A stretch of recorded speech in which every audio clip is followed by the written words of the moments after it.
여러분, 이 다니엘서 8장은 뭐랄까요? 이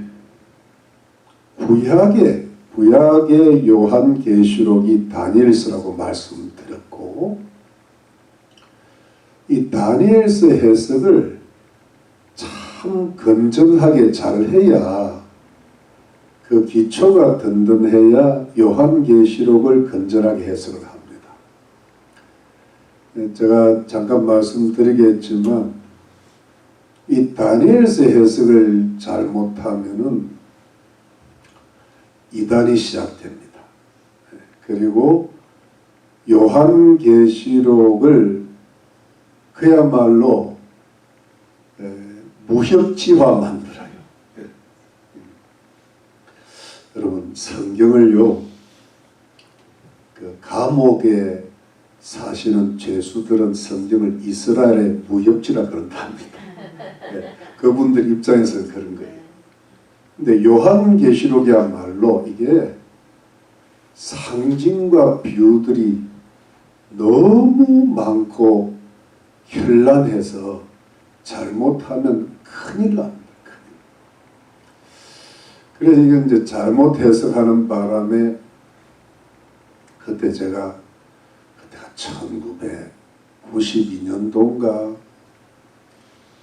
10월 24일인가 31일 날 주님이 재림하신다 해가지고 한국에서는 흰옷 입고 남산에 올라가고, 미국에서도 좀 그랬습니다.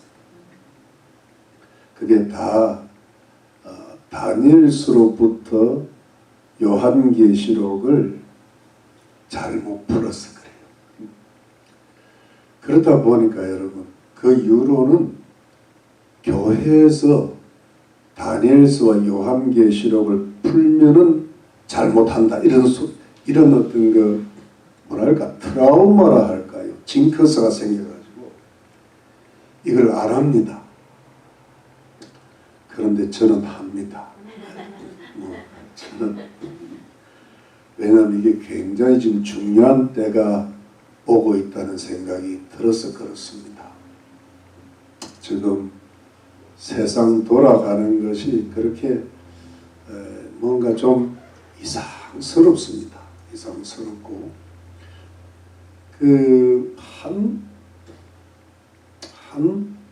그때가 제가 2010년 11년경으로 기억이 되는데, 우리 아담스에 있을 때 말이에요. 그때 이제 한참 스마트폰이 보급이 되고 카톡을 사용하게 되고, 그때 처음으로 AI라는 말을 들었어요. AI. Artificial Intelligence라 그러잖아요. 인공지능에 대해서 들었는데, 그 인공지능 소리를 듣자마자 떠오르는 구절이 요한계시록 13장이었어요. 그때 우상에게 생기를 불어넣는다는 말이 있어요. 이 우상에게 생기라는 것은요, 그게 요한계시록 창세기 2장에 보면 생기라는 것은 하나님의 숨이거든요. 인간이 흙으로 창조되었는데, 하나님께서 창조하셨는데, 거기다가 생기를 불어넣었다는 말씀은 원어적으로 보면 영어로 그렇게 번역되어 있어요. The breath of God라 되어 있어요. 하나님의 숨을 불어넣은 거예요. 인간의 생명은 하나님으로부터 오는 거예요. 그리고 하나님께로 돌아가죠. 왔다가 가는 거예요. 우리가 옛말에 돌아가셨다 그래요. 돌아가셨나. 근데 그게 잘 몰라서 그런데, 돌아가는 건 나는데 어디로 가는지를 모르는 거예요. 하나님을 모르니까.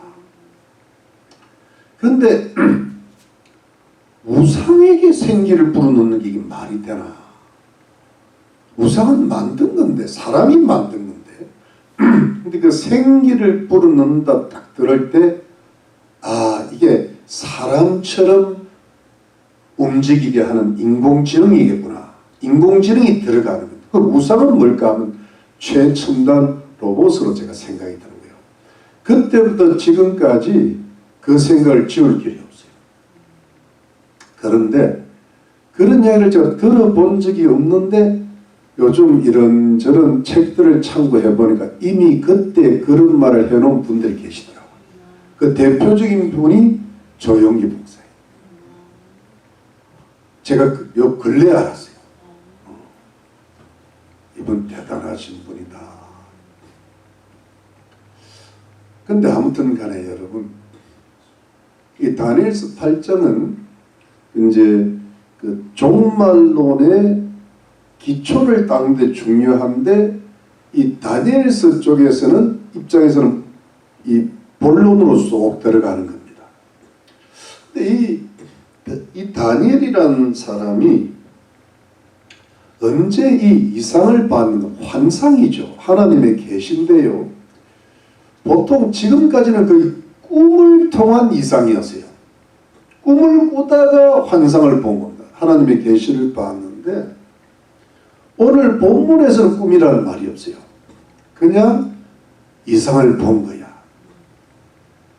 환상을 보고 계시를 받았는데 이때가 언젠가 하면 바벨론 제국의 마지막 왕이 누구죠? 글쎄 다 잊어먹으셨죠? 사살 당했다 그랬잖아요. 그래서 그렇게 외우는 겁니다. 사살 왕인데 3년 차예요. 왕으로서 통치한 지 3년 차니까 이때가 BC 552년경입니다. BC 552년경. 그러면 다니엘서 7장 그 전장은 벨사살 원년이라 그랬단 말이에요. 그때가 BC 555년경인데 한 3년 정도 지나서 다시 이상을 본 거예요.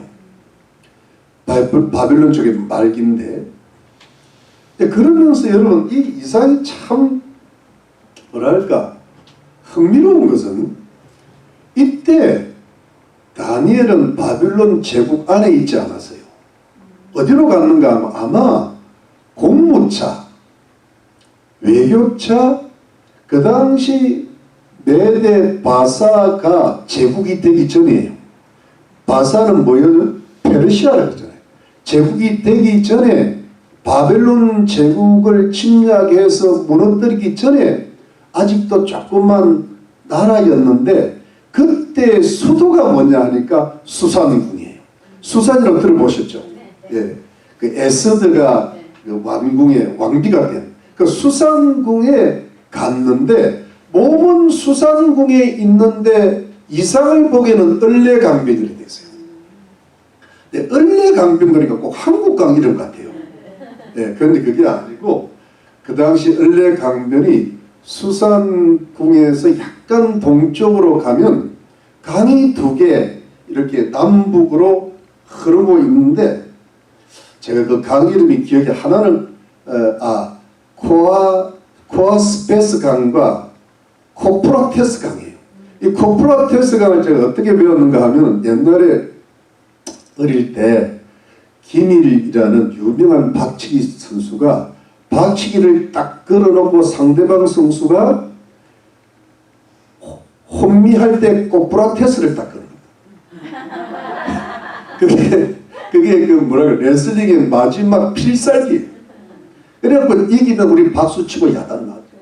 그래서 이 코프라테스가 그때부터 시작되었더라. 근데 그 코아스페스 강과 코프라테스 강을 인공적으로 이렇게 연결해놓은 운하라 그럽니다. 그 커넬이라 그러는데 그 인공 운하가 을레강이에요. 근데 이상을 보기는 을레강변에서 봤답니다. 그러니까 이게 신비죠, 신비. 몸은 수산궁에 있는데 이상은 을레강변에서 봤는데요.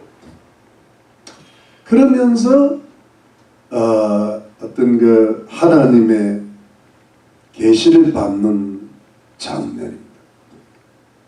근데 그 이사의 내용은 이래요. 두 짐승이 나옵니다. 두 짐승이 나오는데 다니엘서 7장은 굉장히 무서운 짐승들이 나왔는데 오늘 나오는 짐승은 조금 순한 짐승들이 나와요. 두 뿔 가진 순양, 또 한 뿔 가진 수염소가 나옵니다. 근데 두 뿔 가진 수양이 남과 북과 서쪽으로 계속 뻗어나가는, 이건 뭐냐니까 제국이 발전하는 과정이, 정복을 과정인데, 그 이후에 서쪽에서, 이 서쪽은 뭐냐 하니까 헬라 쪽입니다. 서쪽에서 수염소 하나 딱 나타나는데 이게 이 순양을 들이받아 버린 거예요. 그러니까 여러분, 이게 제가 아프리카 그 동물의 왕국을 좋아하는데 어떻게 보면 코뿔소가 이 뿔이 하나 나오잖아요. 근데 아프리카 물소는 이게 뿔이 두 개예요. 근데 코뿔소가 물소를 들이받아 버리면 물소가 못 이깁니다. 뿔 하나가 중요해요. 뿔이 중간에 딱 나니까 양쪽으로 있는 그 뿔을 이겨내는 거예요. 그런데 그 수염소의 큰 뿔로 두 뿔 가진 수양을 들이받아 버리고 짓밟아 버려요. 짓밟아 버리는데, 그래서 수염소가 순양을 이깁니다. 제가 나중에 설명드리면 메데 페르시아 제국이 바벨론 제국을 짓밟아 버리는 거예요. 그런데 그 수염소가 그 뿔, 그 앞에 나온 큰 그 현저한 뿔이라고 돼, 그 큰 뿔이 어느 순간에 확 뽑혀버려요. 이게 이제 나중에 알렉산더 대왕을 가리키는데, 그런데 그러면서 네 뿔이 납니다. 이게 네 뿔이 나는 그 네 뿔은 뭐냐니까 알렉산더 대왕이 죽고 나서 그 밑에 있는 부하 장군 4명이 그 헬라 제국을 4등분 해서 각각 다스린 네 왕이 되는 거예요. 네 왕이 되면서 계속 팽창합니다. 하다가 그 중에 한 뿔, 그 중에 한 왕의 후손 중에 작은 뿔이 하나 납니다.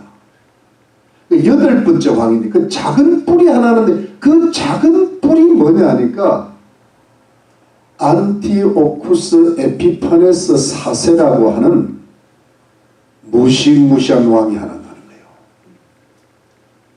그 왕이 나는 때가, 통치의 시기가 BC 175년부터 164년까지입니다. 한 11년 정도 다스리는데요. 이 안티오쿠스 에피파네스 4세 왕에 의해서 이스라엘이 짓밟힌 거예요.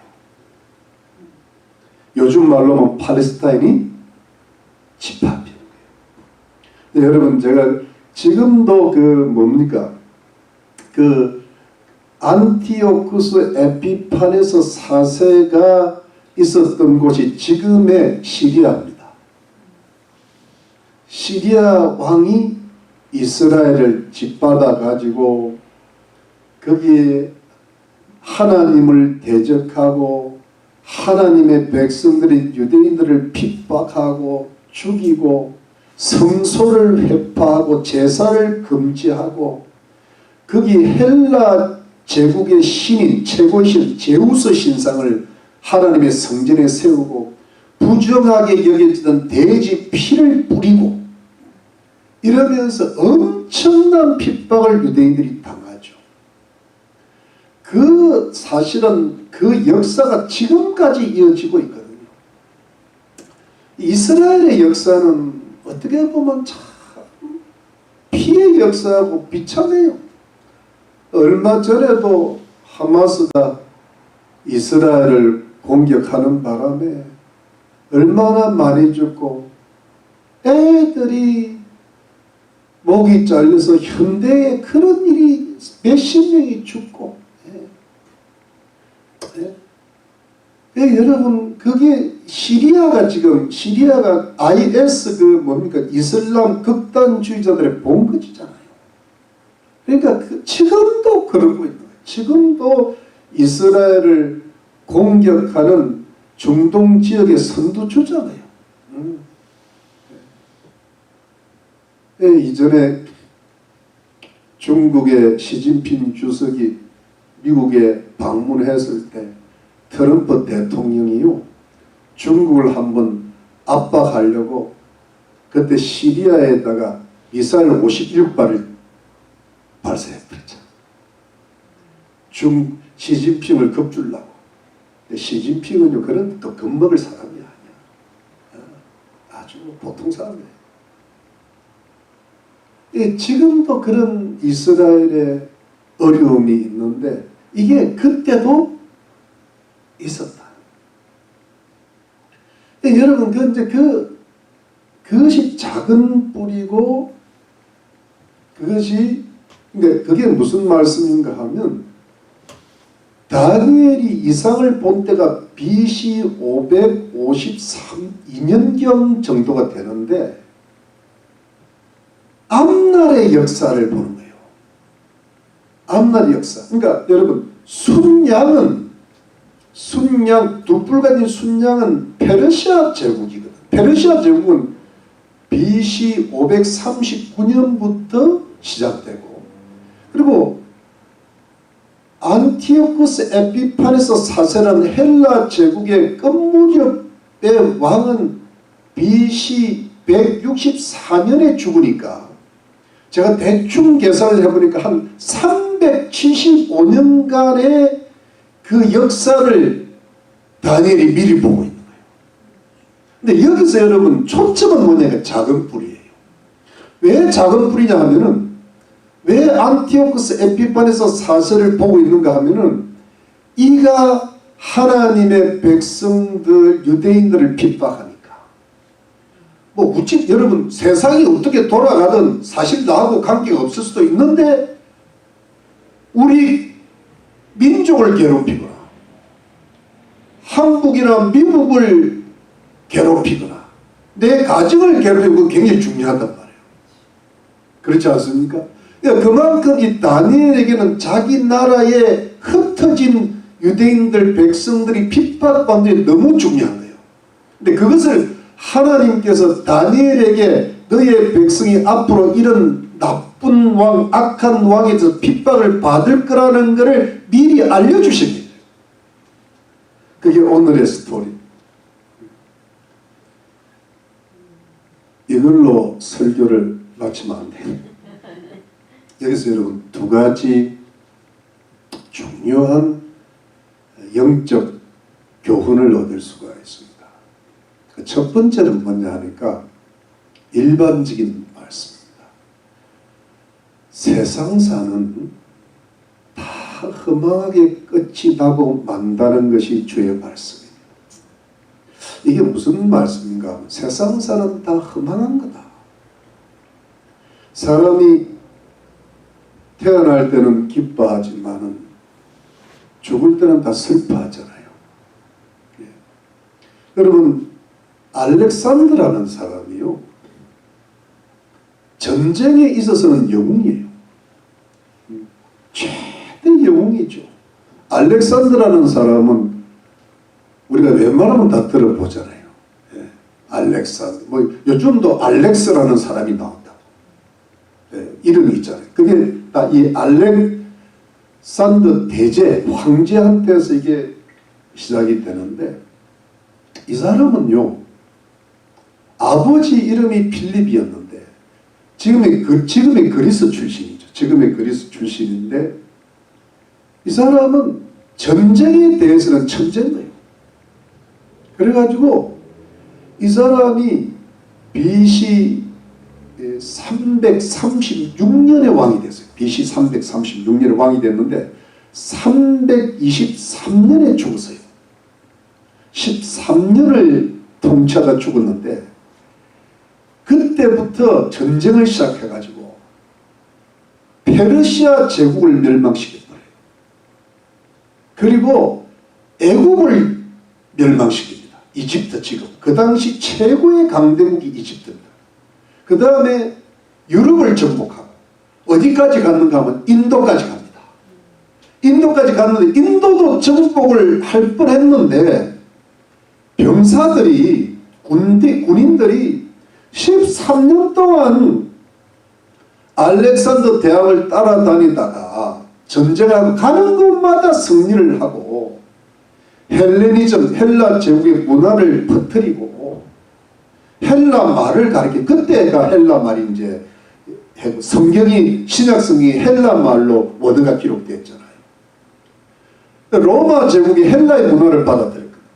근데 아무튼 간에 하다가 인도까지 점령을 하니까 요즘 말로 하면 제가 한번 말씀드렸죠. 홈시크에 걸린 거예요. 향수병. 예. 그래가지고 돌아가자 하니까 알렉산더도 아이 뭐 우리 할 만큼 했다. 동쪽은 중국한테 맡기고 내버려 두자. 이래가지고 집에 가다가 죽었어요. 집에 가다가 열병에 걸린 거예요. 장티푸스 같은 열병에 걸려가지고 죽었는데 허망하게 죽었죠.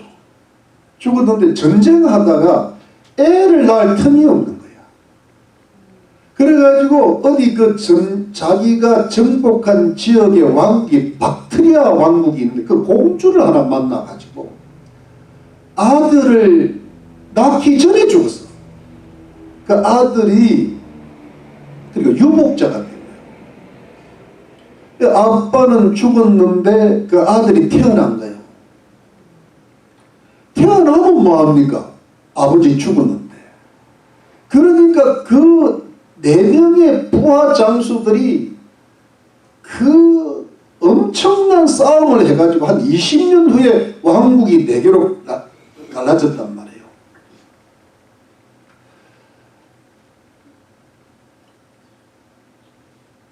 그러다 그 와중에 이 아들은 피살당합니다. 그 엄마도 죽습니다. 피살당합니다. 그리고 알렉산더의 동생도 피살당합니다. 이게 흠합니다. 여러분 이게 이제 이 세상사가 알렉산더를 보면 우리가 알 수 있죠. 공술의 공수거란 말 있잖아요.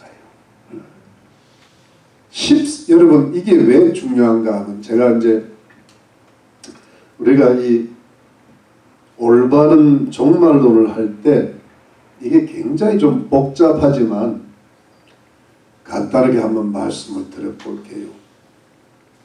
여러분 우리가 다니엘서 2장에서 뭘 배웠습니까? 큰 신상의 꿈이 있었잖아요. 머리는 금머리, 이 가슴과 팔은 노, 그 다음 배와 넓적다리는 배와 넓적다리는 노, 그 다음에 두 발과 종아리는 철, 그리고 발과 발가락은 철과 진흙이 섞여 있는데 갑자기 뜬 돌 하나가 나타나더만 그 발을 쳐 부숴버리니까 신상이 완전히 깨지면서 하나님의 나라가 이루어졌다 그랬잖아요. 기억납니까? 근데 이것이 이 계시의 진전, 계시의 발전이 단에서 7장이 일어난다 그랬어요. 똑같은 꿈과 이상의 내용인데 옷이 다르다 그랬잖아요. 그때 제가 누구를 우리 오늘 모집사님이 이쁜 옷 입고 오셨다고. 제가 산 게 아니고 얻었을 거예요. 저렇게 비싼 걸 살 수가 없어 저분이. 그런데 집에서 입는 옷하고 교회에서 입는 옷이 다르잖아요. 그래서 가장 이쁜 모습이거든. 그런데 집에 있으면 가장 안 이쁜 모습으로. 근데 내용은 똑같은 모집사님이셔. 근데 그거 똑같이 첫째 짐승이 사자, 독수리의 날개가 있다. 이것은 뭐냐니까 금머리인 거예요. 근데 둘째 짐승이 뭐였어요? 다 잊어먹었지. 곰. 뭐냐 하니까 가슴하고 팔. 셋째 짐승은 뭐예요? 표범. 표범이 뭐예요? 이 놋배, 그 다음에 이 넓적다리, 그 다음에 마지막은 굉장히 강하고 무섭고 철이빨을 가지고 무식이 부숴버리고 짓밟는 이 괴물 같은 짐승이 하나 있는데 그게 뭐냐니까 철로 된 다리, 종아리.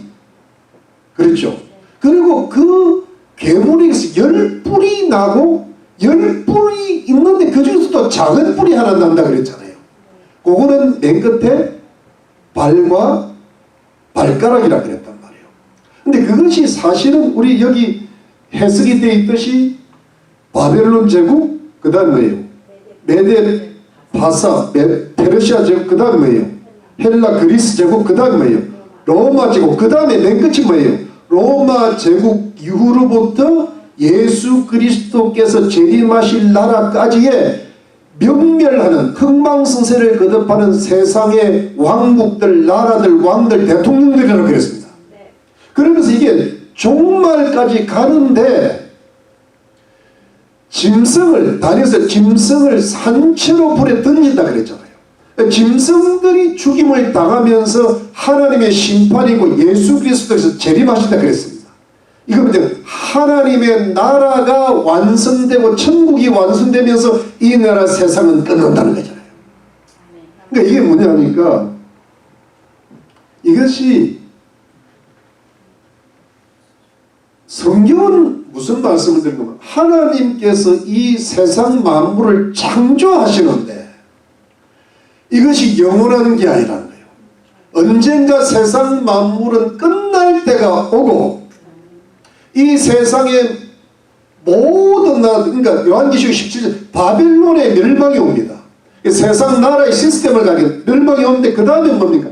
하나님의 영원한 나라, 영원한 천국, 새하늘과 새 땅, 새 예루살렘이 재창조되고 새 창조되고 만물을 새롭게 하더라는 하나님의 회복이 일어날 줄로 믿는 것입니다. 이거거든요. 그러니까 결국 뭐냐니까 나라들도 망하고 왕들도 망하고 인간의 개인산도 끝이 있다는 거예요. 그러니까 여러분 가장 대표적인 인물이 알렉산더가 망한 거예요. 여러분 오늘 본문에도 벨사살 왕도 바벨론 제국의 마지막 바벨론 제국이 멸망할 줄은 꿈에도 생각 못해요. 근데 벨사살 왕도 피살가 죽는데 여러분 페르시아 제국은 가장 큰 제국이었어요. 넓이가.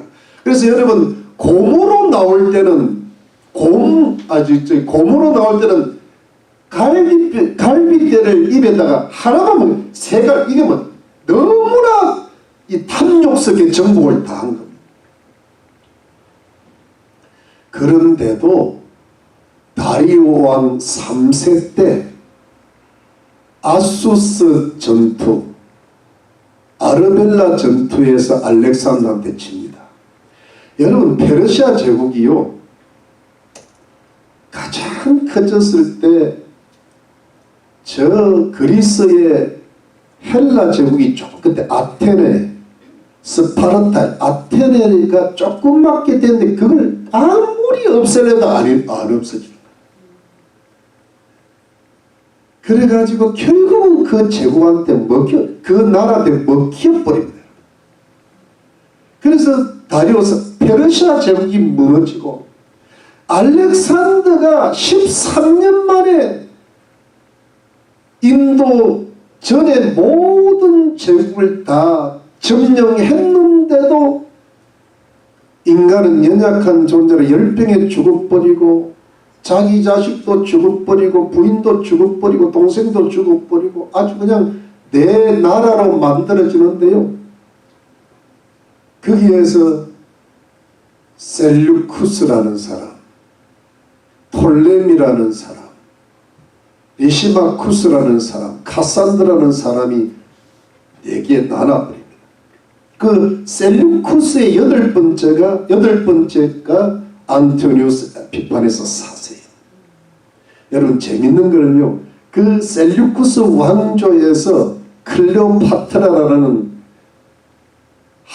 그 당시는 젊은 이쁜 처녀가 저기 애굽의 톨레미 지역을 장악했던 톨레미 왕조로 시집을 갔는데, 거기에서 7대인가 8대가 나오는 클레오파트라가 그 유명한 로마 제국을 시작했던 가이사르 율리우스 가이사에 하고 연문을 부렸던 그 여인이에요. 그 재밌죠? 그런데 둘 다 자살해서 죽은 거예요. 그게 뭐요? 여러분, 결국은 안토니우스 에피파네스 4세도 어떻게 돼요? 결국은 성경에는 나오지 않지만 하나님께서 죽인 걸로 되어 있는데 내장이 썩어서 죽었다는 설이 있단 말이에요. 여러분, 하나님의 백성 유대인들을 괴롭히니까 죽는 거예요. 이거는 제가 올바른 해석인지 모르지만 얼마 전에 이란 대통령이 헬리콥터 타고 죽었잖아요. 이스라엘을 공격하면은 안 좋은 거예요. 그 하나님 백성이 아직도 남아있다고. 이스라엘의 평가를 왜 기도해야 됩니다. 그래도 미국은 철저히 이스라엘 편을 있잖아요. 근데 여러분 그러니까 이 유태인들을 핍박했던, 현대에 핍박했던 가장 큰 인물이 누구예요? 히틀러도 결국은 자살하잖아요. 나폴레옹도 자살한다. 조세핀. 그러니까 여러분, 이게 자기가 허망하게 살 줄은 꿈에도 몰랐다. 제국을 이뤄보려고 하고 끊임없는 야심을 이렇게 해.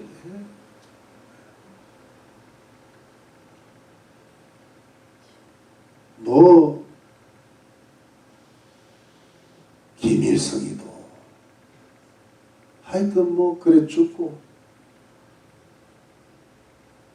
참 이 좋은 말은 아니지만 노무현도 자살하고, 앞으로 또 누가 자살할지 모릅니다. 이런 말은 참 좋은 말은 아닌지 알지만 얼마 전에 돌아가신 김동길 박사께서 그런 말씀하셨잖아요. 문재인 보고 자살하지 않기를 바란다. 그분은 해안이 있는 분이에요. 이게 어떤 한 개인을 이야기하고 싶은 것보다 이게 참 이렇게 세상이 돌아가고 있다는 거예요. 그러니까 여러분, 이게 한 나라든 한 왕이든 대통령이든 한 개인이든, 한 개인으로 볼 때도 어떤 사람은 참 그냥 쌓아두는 것이 목적이에요. 쌓아두는 것이. 그러다가 죽어버리면 그 돈 때문에 온갖 악한 일들이 발생하고, 얼마 전에 또 무슨 이혼 소송한다고 그런 재벌이 있더라고요. 다 허망한 거예요. 이기면 뭐하고 지면 뭐예요. 우리 먹고 사는데 큰 돈은 안 드는데 사실 가져야 되나 봐요. 욕망은 허망으로 끝나는 거예요. 근데 여러분, 이게 이제 이 역사 속에서 깨닫는 거죠. 근데 이게 왜 그럴까 보니까 딱 이유가 하나예요. 이유가 보니까 하나님을 몰라서 그렇습니다. 하나님을 모르니까 끊임없는 욕심으로 들어가는 거예요. 그래서 하나님을 모르는 인생에 대해서 정확하게 표현해 놓은 것이 전도서 1장 2절이잖아요. 헛되고 헛되니 모든 것이 헛되도다. 솔로몬 왕이 지혜의 왕이잖아요. 굉장히 똑똑한, 인생을 통찰한 사람인데 자문을 썼고 아가스를 썼고 시편도 썼고 자문을 썼어요. 자문을. 교훈서 중에 교훈서잖아요. 자문을 읽을 때 자문 좀 오지만, 어떤 분이 그렇게 표현을 했더라고요. 8만 대장경보다 자문 하나가 훨씬 낫다. 여기에 딱 집약이 되어 있는데 그 사람이요 하나님을 버리고 우상을 숭배하는 바람에 인생을 말년을 살면서 헛되니 모든 것이 헛되도다 이 이야기를 남겼단 말이에요. 그러면서 솔로몬은 마지막에 회개한 것 같아요. 여러분 전도서 12장 가봅시다. 전도서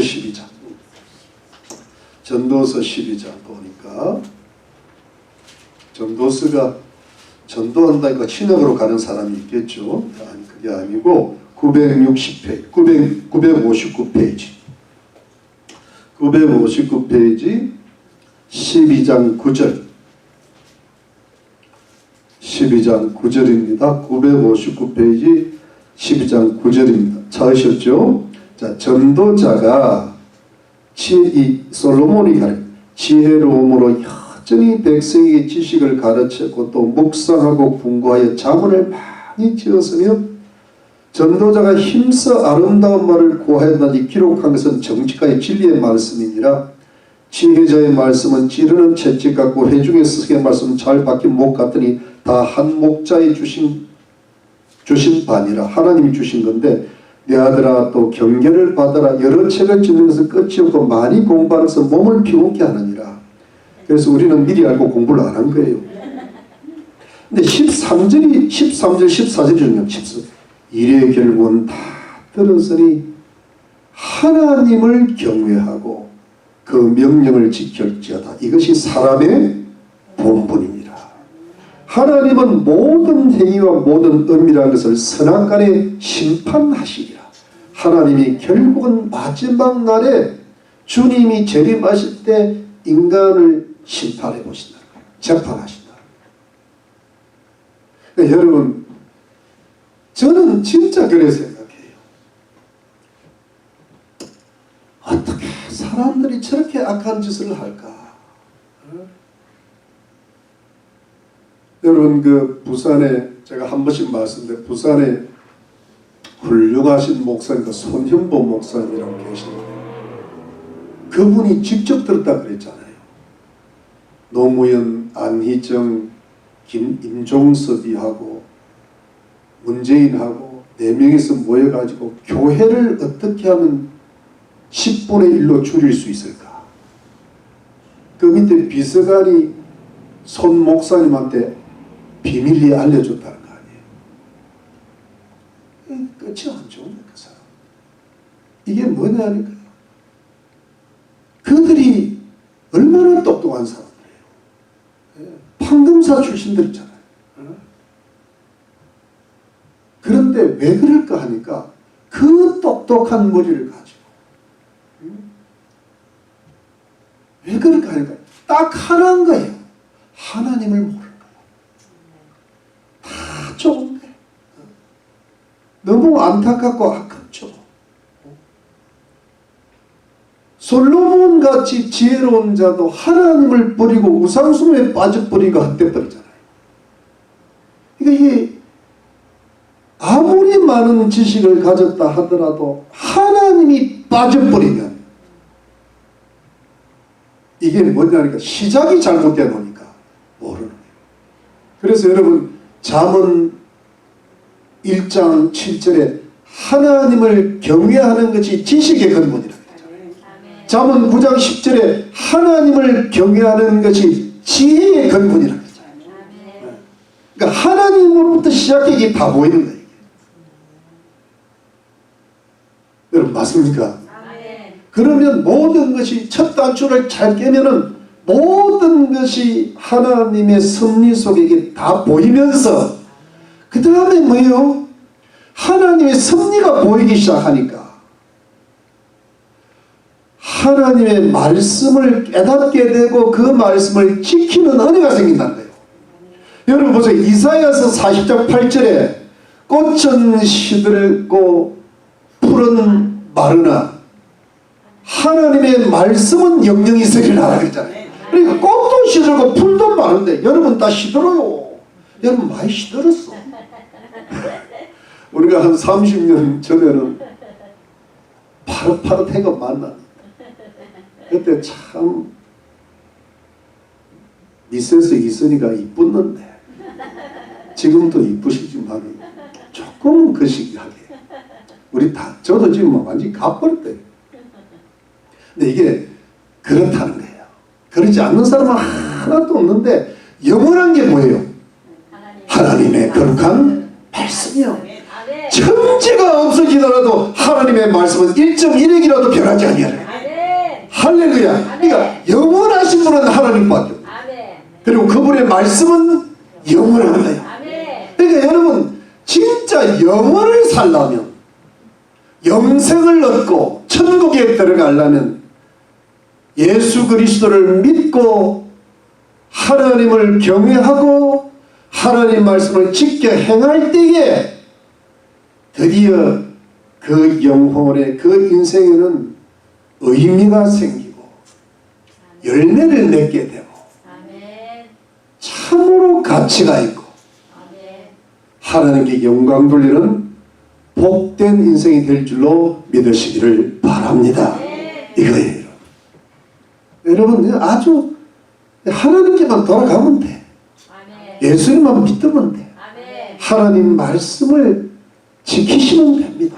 그 하나님 말씀 속에서 여러분 모든 공부도 할 수 있고 뭐든지 다 할 수 있어요. 뭐든지 다 할 수 있어요. 그래서 각자에게 맡겨주신 그 재능과 지식과 어떤 그 건강과 물질을 가지고서 어찌하면 하나님께 영광 돌릴까? 이 얼마나 아름다워. 여러분 이게 요즘도 그런 말씀을 하는데 제가 늘 머릿속에 있는 게 갈릴레오가 지구는 그래도 돈다 그랬잖아요. 옛날에는 누가 돌 줄 알았어요? 태양이 도는 줄 알았어요. 지구가 중심인 줄 알았어요. 근데 이걸 바꿔놓은 사람이 갈릴레오가 지구가 돈다. 그 당시에는 그게 말도 안 되는 이야기야. 말도 안 되는 이야기고 과학자들한테도 말도 안 되는 이야기고 그래가지고 교황한테요. 그 뭡니까? 이단으로 정죄돼요. 그래서 죽었어요. 그거 주장했다고. 말도 안 돼. 왜 지구가 중심인 줄 아는 거야. 그리고 죽으면서 하는 말이 뭐예요? 지구는 그래도 돈다. 돌겠다 진짜. 태양을 중심으로 지구가 돈다는 거예요. 우리가 나 중심으로 인생이 있는 줄 알았잖아요. 내가 신이야. 그런데 그게 아니라 하나님이 신이셔. 하나님 중심으로 인생은 돈다. 인생은 왔다가 가는 것이다. 여러분 그래서 우리는 항상 나 중심이 아니고 이 세상 중심이 아니고 오직 누구 중심? 하나님 중심으로 예수 그리스도를 내 중심에 모시고 예수님을 따르는 참된 하나님 백성들로 살아가시기를 주의 이름으로 축원합니다. 우리 나머지 하나는 이 두 번째가 오늘 본문의 어떻게 보면 주제인데 세상 종말에 나타날 적 그리스도의 모형이 존재한다. 세상 종말에 나타날 적 그리스도의 그림자가 존재한다. 제가 이미 말씀드렸죠. 여러분 오늘 이 본문은요 잘 들어보십시오. 다니엘서 2장에 큰 신상이 있는데 이 큰 신상은 바벨론 제국부터 세상 종말까지 전체를 이야기하고 다니엘서 7장은 네 짐승이 나오는데 이것도 바벨론 제국부터 종말까지 다 이야기를 하는데 오늘 다니엘서 8장은 그 조금 더 깊이 들어가 가지고 예를 들어 우리 오집사님이 오늘 이쁜 옷을 입으셨는데 이 이쁜 옷의 전체를 이야기하는 게 아니라 윗도리만 이야기하는 거예요. 이 윗도리가 뭐냐 하니까 중간에 메데 바사 제국과 헬라 제국만 딱 떼서 이야기하는 겁니다. 그런데 그래서 메데 바사 제국이 헬라 제국한테 잡혀 먹는데 근데 헬라 제국이 계속 발전하다가 헬라 제국이 BC 63년경까지 가거든요. 이때가 이제 로마 제국이 시작하는 해인데 BC 63년 전 한 100년 전에 안티오쿠스 에피파네스 4세라는 정말 무시무시한 왕이 하나는 오늘 이 부분을 한번 찾아봐야 돼요. 이렇게 한번 찾아보죠. 우리 다니엘서 말씀, 우리 다니엘서 한번 가봅시다. 다니엘서 우리 안 읽었기 때문에 여러분 한번 보세요. 다니엘서 8장에 보면은, 자 8장에 보면은 23절입니다. 23절 찾으셨죠? 이 네 나라, 그러니까 네 왕 마지막 때 패역자들이 가득할 점에 한 왕이 일어나. 이게 작은 뿔입니다. 이 한 왕이 일어나리니 그 얼굴은, 이 작은 뿔이라는 말씀은 아마 우리 아까부터 읽었기 때문에 다시 안 읽습니다. 하도 일어나면 그 얼굴은 엄장하며 굉장히 그름하게 생겼다는 거예요. 근데 괴율에 능하며 굉장한 간교가 뛰어난 24절 그 권세가 아주 강한 권세가 강한데 자기의 힘으로 말미암는 것이 아니며 영적으로 마귀가 준 거고 다른 사람의 힘을 빌렸다는 건데 그가 장차 비상하게 파괴를 행하고 아주 파괴자고 자유로 행하며 자기 뜻대로 형통하면 하는 일마다 잘 되는 거예요. 강한 자들과 거룩한 백성을, 강한 자들은 그 당시의 강자들, 거룩한 백성은 이스라엘 백성을 멸하리라. 그가 꾀를 베풀어, 꾀가 능한데 제 손으로 계율을 이루고 마음이 스스로 큰 자는 굉장히 교만한데 또 평화한 때에 많은 무리를 멸하며 평화 조약을 맺으려고 뒤통수 친다는 거예요. 또 스스로 쳐서 만왕의 왕을 때 만왕의 왕은 하나님을 대적하는 거예요. 그가 사람의 손을 말미암아 깨지라. 그가 사람한테 죽지 않고 하나님한테 죽는다는 것은 병이 들어 죽는다는 거예요.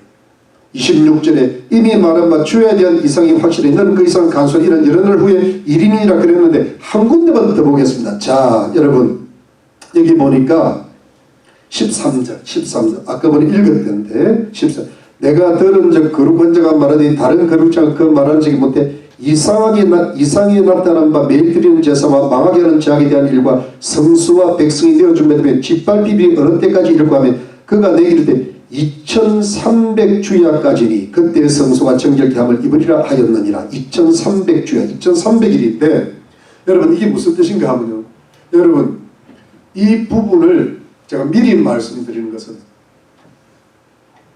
종말에 있어요. 그러니까 다니엘서 7장의 10뿔 가운데 나타난 작은 뿔은 아니라는 거예요. 종말에 적 그리스도와 혼동하면 안 돼. 이 잘못은 굉장히 그냥 작은 뿔 아니라 그게 그기고 그게 그건 줄 알아. 그게 아니라는 거예요. 이게 무슨 뜻인가 하면 안티오쿠스 에피파네스 4세가 2300주야를 하나님을 대적하고 이스라엘 백성들을 핍박하고 제우스상을 세우고 성소를 헐어버리고 돼지 피를 뿌리고 그런 패역한 일을 하게 되는데 이때가 BC 171년부터 BC 165년 12월 25일 크리스마스, 요즘은 크리스마스 때까지 2300일 정도, 한 6년 4개월 정도 되는데 6년 4개월 동안 이런 핍박이 일어날 거라는 거예요. 그런데 이때 BC 165년 12월 25일이 왜 중요한가 하면 유대 중에 마카비라는 사람이, 마카비 혁명이 일어나가지고 이 에피파네스를 없애버려요. 물리칩니다. 그러면서 유대인이 독립을 이루어요.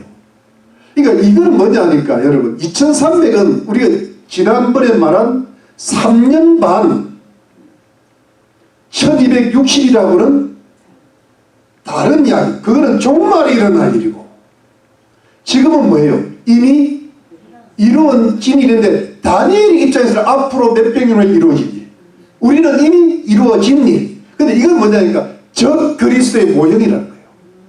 적 그리스도의 그림자대 다니엘을 보고 뭘 가르치는가 하면 종말에 일어날 적 그리스도를 어떻게 조금 맛배기를 보여주는가 하면 요런 인물이 나타나가지고 요렇게 사람을 괴롭히고 유대인 민족을 괴롭힐 거라는 것을 미리 암시를 해주는 장면.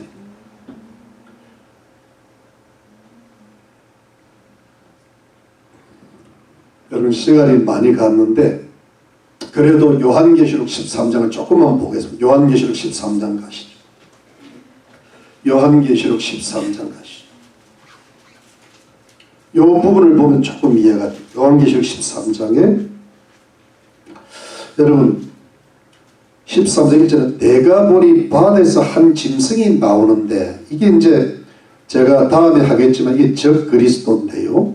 2절에 보니까 이 적그리스도가 짐승들, 아주 그 동물들의 혼합으로 되어 있어요. 센 동물들의 혼합으로 되어 있는데 3절이 뭐냐니까 그의 머리 하나가 상하에 죽게 되거든 그 죽게 되었던 상처는 온 땅이 이상히 여기 짐승을 따르고, 이건 뭐냐니까 세상 백성들이 이 적그리스도라는 정치들을 따르는 날이 온다는 거예요. 이게 이제 세계 정부가 될 가능성이 높은데, 세계적으로 인기가 너무 높아가지고, 예를 들어 한국의 어떤 그 많은 사람들이 잘못된 지도자들을 뭘 모르고 인기가 너무 따르듯이 그런 일이 생긴다는 거예요. 그런데 보시죠. 4절은 용은 사다른 이 짐승에게 이제 뭘 이렇게 힘을 주는데 제가 다 읽지 않겠습니다. 11절 말씀, 내가 보면 또 다른 짐승은 땅에서 올라온 짐승이 땅에서 올라오니 새끼 양같이 두 뿔이 있고, 양은 양인데 양은 보통 예수님을 하는데 두 뿔이 뿔 달린 양이야. 이게 누구냐 하니까 거짓 그리스도예요. 이건 뭐냐, 적 그리스도가 아니고 종교 지도자를 가리킵니다. 요즘 말로 교황이 될 수도 있고 이슬람 지도자 될 수도 있죠. 종교 통합. 근데 이 종교 지도자가, 정치 지도자, 거짓 선지자가 적 그리스도를 이렇게 도와주면서, 아까 전에 제가 처음에 말씀하신 15절 말씀, 14절 말씀, 짐승 앞에서 받은 바 이적을 행함으로 땅에 가는 자를 미혹하여 땅에 가는 자, 이 세상 사람들을 미혹을 하는데, 칼에 상하였다가 살아난 짐승은 우상을 만들었더라. 제가 권세를 받아 그 짐승의 우상에 생기를 주어 그 짐승의 우상으로 마르게 하고 또 짐승의 우상에 경배하지 아니하는 그런 병치들이 다 죽이게 하랴. 이 경배 안 하면 다 죽는 거예요.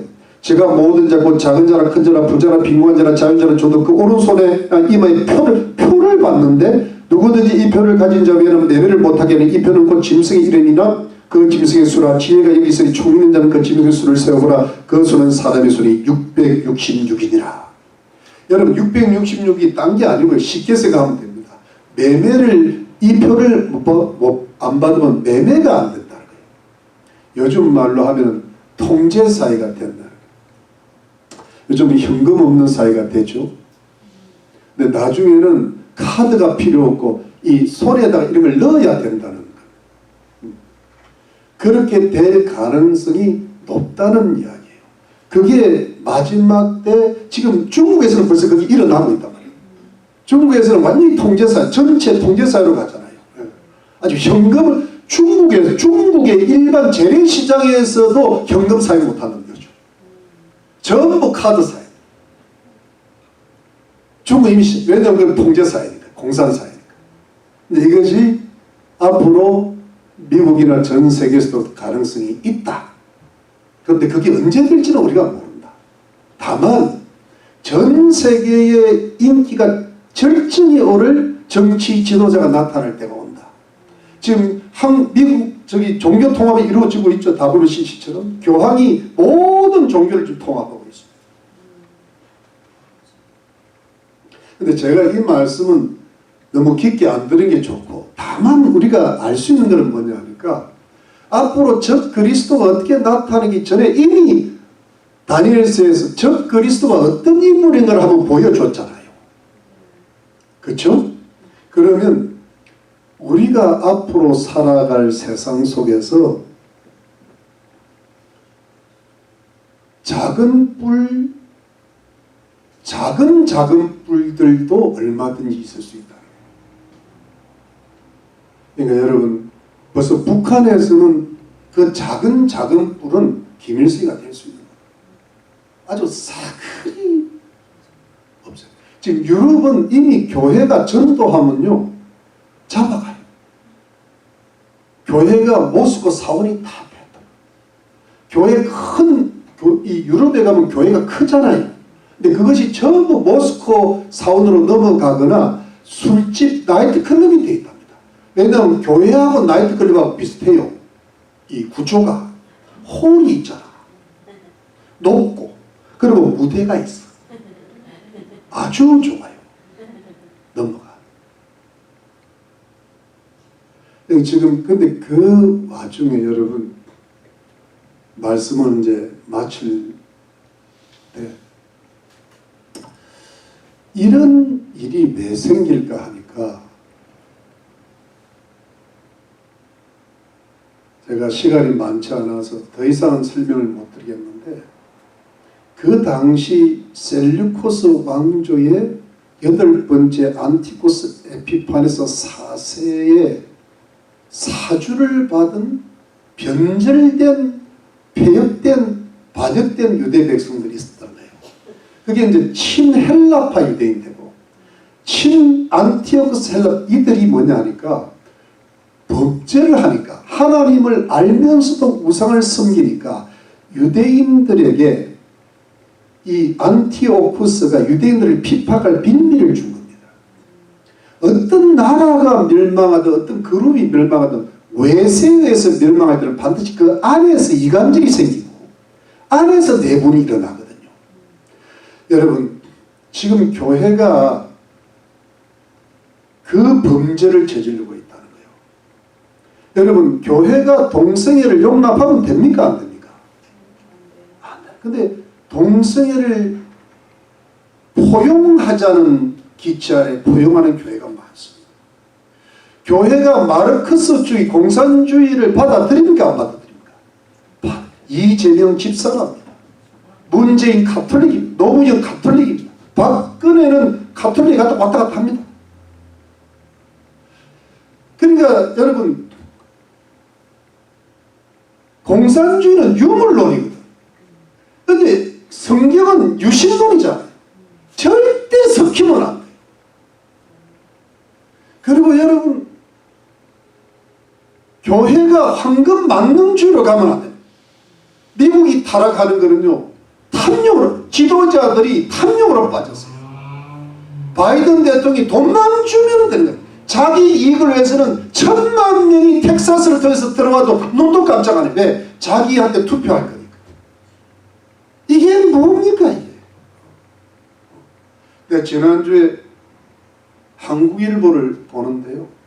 기자가 뭘 글을 써놨는데 완전히 엉망으로 글을 써놨어요. 어떻게 이런 글을 써? 아주 트럼프를 기소한 그 배심원들을 영웅이라고 해놨다. 어떻게 그렇게 적어놓는지 모르겠어요. 그만큼 이게 요즘은 완전히 이 어떤 비진실에 들어가는 문화에 빠져버려요. 근데 여러분 교회가 친헬라파, 친세상파로 가면 안 됩니다. 교회가 세상에 빠지면 안 되고 세상이 교회에 빠져야 되잖아요. 여러분 로마 제국이 교회한테 빠졌습니까? 교회가 로마 제국한테 빠졌습니까? 로마 제국이 교회한테 무릎을 꿇은 거예요. 그래서 AD 313년에 그 유명한 누굽니까? 누구지? 이름이 좀 유명한 황제가 밀라노 칙령이 콘스탄틴 대제입니다. 현 제사님 참 훌륭하셔. 들렸어요? 저거는 더 훌륭해요. 왜냐하면 그만큼 기독교인들이요 청교도 정신을 가지고 목숨 걸고 주를 섬기니까 로마 제국이 타락해서 망하는데 믿을 수 있는 사람은 기독교인밖에 없는 거야. 그래서 여러분 권력 있는 자, 지혜 있는 자, 딸과 아들을 전부 기독교인한테 시집을 보내는 거예요. 그러니까 기독교가 되는 거예요. 진짜 믿을 수 있는 사람은 기독교인밖에 없는 거예요. 그래서 로마 제국이 교회한테 먹혀 들어가면서 로마 제국이 복음화되면서 지금까지 내려오는 거예요. 그런데 문제는 이게 예수 믿는 사람은 세상을 열심히 살아야 되지만은 세상과 동화되면 안 되고 세상 속에 속한 자가 아니라 누구한테 하나님께 속한 자로서 영적으로 깨어서. 그런데 여러분, 이 교회를 망하게 하고 세상을 망하게 하는 게 뭐냐니까는 예수 믿는 사람이 타락을 하면 종말이 빨리 온다는 거예요.